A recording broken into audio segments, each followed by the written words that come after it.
So I was born in France, and I came to Israel when I was 17 years old.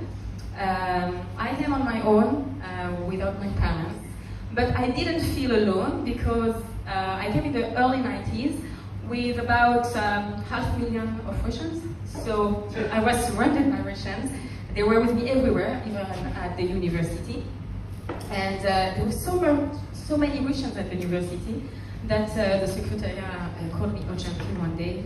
They told me, look, you are registered to a course where the lecturer is Russian, and all the students except you are Russians, so would you mind if the course will be taught in Russian? What is very disturbing is that I considered it for a moment.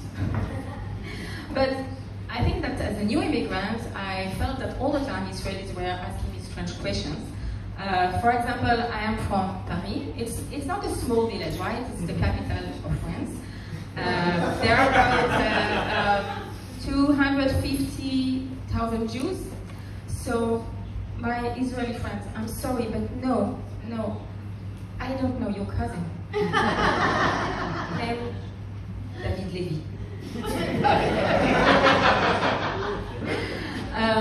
So at the university there were a lot of Russians, but obviously there were some Israelis, and through them I really discovered and fell in love with the Israeli mentality, and the quality I really like in the Israelis is their desire to help, to support people, to give advice, especially if no one asks for it. But I feel that I can love Israelis because I'm 30 years in Israel, from Friday, exactly 30 years, which is a lot. Yeah, you can and the striking proof that I'm an Israeli is that I got married to a Frenchman. Yeah.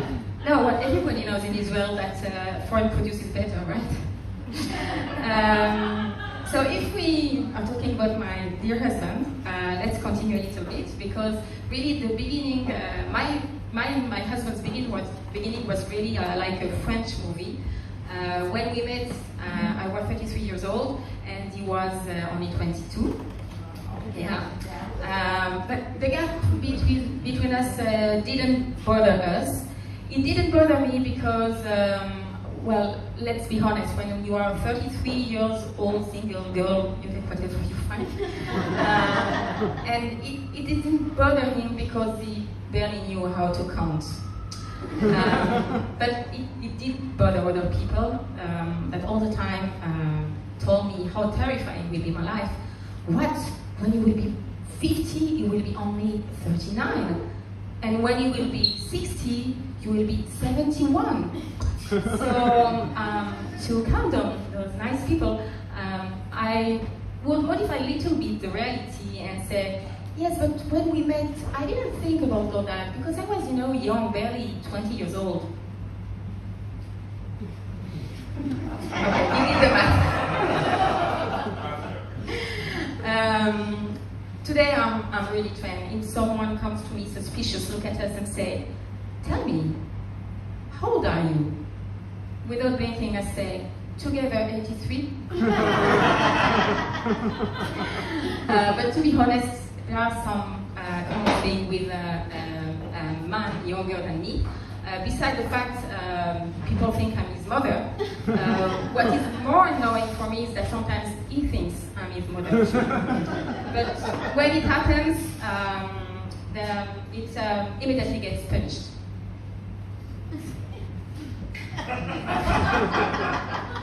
I know, it's difficult to understand my English. It takes you some time to understand my jokes. But that's fine, we will take the time. Another inconvenience is that if when we met, I was at the peak of my sexuality and he was most a virgin, today he's at the peak of his sexuality and I'm almost falling asleep. But for that I found a solution. I stopped taking pills and he was forced to use condoms.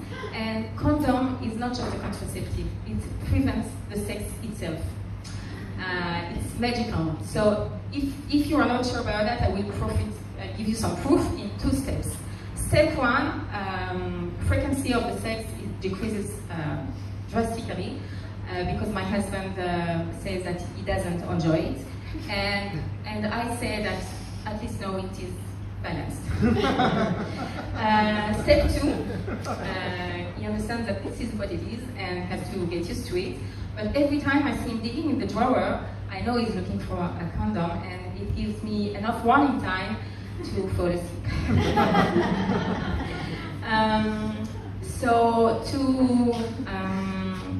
I want to give you some my insights about relationships, because you see I have a lot of experience, and also because I'm an Israeli and I like to give advice even if you didn't ask for it.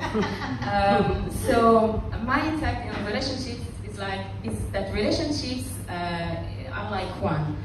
Over the years, either it improves or it gets sour. Now, what makes wine sour?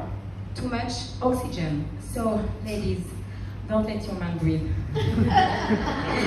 Thank you very much.